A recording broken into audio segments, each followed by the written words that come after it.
Kita menjelaskan materi tentang tanggung jawab kebebasan beragama. Apa kebebasan beragama itu? Kebebasan beragama adalah prinsip yang mendukung kebebasan individu atau masyarakat untuk menerapkan agama atau kepercayaan dalam ruang pribadi atau umum. Kebebasan beragama termasuk kebebasan untuk mengubah agama dan tidak menurut setiap agama.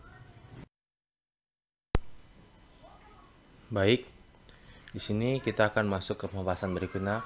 Mengapa harus ada tanggung jawab dalam kebebasan beragama? Di dalam sini ada 2 poin ya. Yang pertama, agar tidak terjadi penistaan terhadap agama lain dan membuat salah satu agama menjadi terlihat jelek namanya. Yang kedua, agar tidak ada konflik antar agama. Berikut ini ada dokumen negara yang berisikan tentang penjelasan kebebasan beragama yang termuat dalam Undang-Undang Dasar tahun 1945 pada pasal 28E ayat 1. Setiap orang bebas memeluk agama dan beribadat menurut agamanya, memilih pendidikan dan pengajaran, memilih pekerjaan, memilih kewarganegaraan, memilih tempat tinggal di wilayah negara dan meninggalkannya, serta berhak kembali. Akan tetapi, hak asasi tersebut bukannya tanpa pembatasan. Dalam pasal 28J ayat 1 Undang-Undang Dasar 1945 diatur bahwa setiap orang wajib menghormati hak asasi orang lain. Pasal 28J ayat 2 Undang-Undang Dasar tahun 1945 selanjutnya mengatur bahwa pelaksanaan hak tersebut wajib tunduk pada pembatasan-pembatasan dalam undang-undang. Jadi, hak asasi manusia tersebut dalam pelaksanaannya tetap patuh pada pembatasan-pembatasan yang diatur dalam undang-undang. Mengapa harus ada kebebasan beragama? Agar bisa memberikan kenyamanan terhadap diri sendiri dan setiap orang berhak atas kebebasan beragama atau kepercayaan. Arti lainnya, tidak seorang pun boleh dikenakan pemaksaan yang akan mengganggu kebebasannya untuk menganut atau memeluk suatu agama atau kepercayaan pilihannya sendiri. Negara menjamin kemerdekaan tiap-tiap penduduk untuk memeluk agama atau kepercayaannya. Namun, negara wajib mengatur kebebasan di dalam melaksanakan atau menjalankan agama atau kepercayaan agar pemerintah dapat menghormati, melindungi, menegakkan, dan memajukan HAM dan demi terpeliharanya keamanan, ketertiban, kesehatan, atau kesusilaan umum.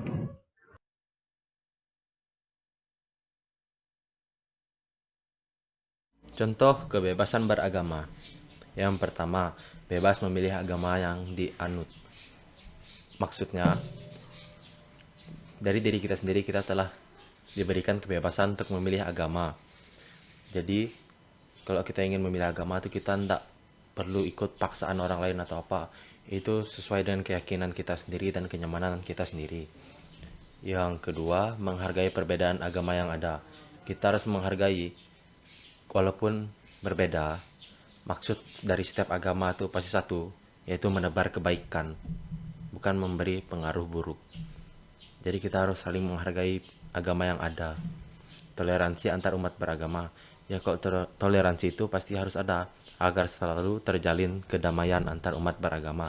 Contohnya, misalnya kalau khususnya di tempat saya sendiri ya, kalau lagi perayaan Natal atau Paskah misalnya, pemuda-pemudi yang beragama Islam atau Muslim itu berbondong-bondong ikut menjaga gitu ketertiban di gereja tuh.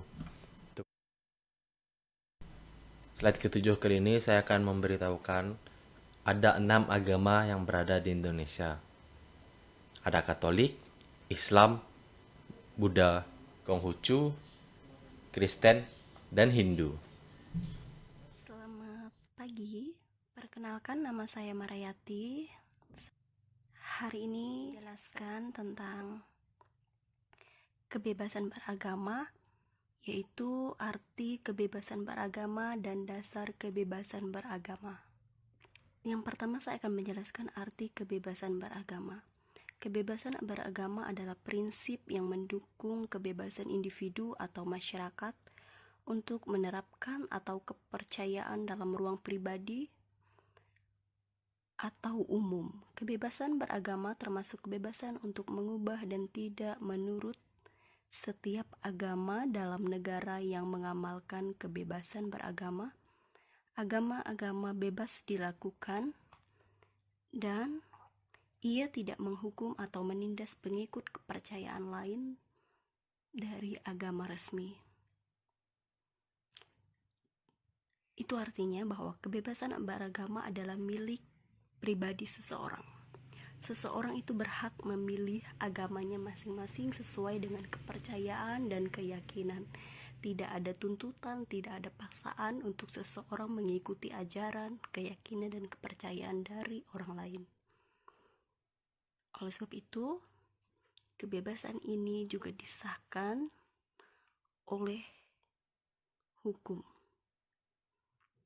Kemudian yang kedua, dasar kebebasan agama. Dasar hukum yang menjamin kebebasan beragama di Indonesia pada konstitusi kita, yaitu pasal 28E ayat 1 Undang-Undang Dasar tahun 1945. Selanjutnya, 2. Undang-Undang Dasar 1945 juga menyatakan bahwa negara menjamin kemerdekaan tiap-tiap penduduk untuk memeluk agama. Untuk itu, semua orang berhak bebas memeluk agama dan beribadat menurut agamanya, memilih pendidikan dan pengajaran. Sebenarnya tidak ada yang perlu saya jelaskan, karena pada dasarnya, dasar dari kebebasan juga sudah disahkan oleh Undang-Undang 1945. Ini sudah jelas bahwa kita semua berhak memiliki dasar kebebasan agama. Bukan berarti kita bebas, hari ini aku agama ini, besok aku agama itu, bukan begitu ya. Yang dimaksud dari di sini adalah keyakinan dari diri kita. Ketika kita memiliki agama dari keyakinan kita sendiri, maka lakukan itu, tekuni. Begitu, tidak ada paksaan si A harus mengikuti si B dan si B harus mengikuti si C. Tidak. Kita sudah punya kebebasan dari diri kita sendiri. Baiklah, itulah kesimpulan yang dapat saya sampaikan.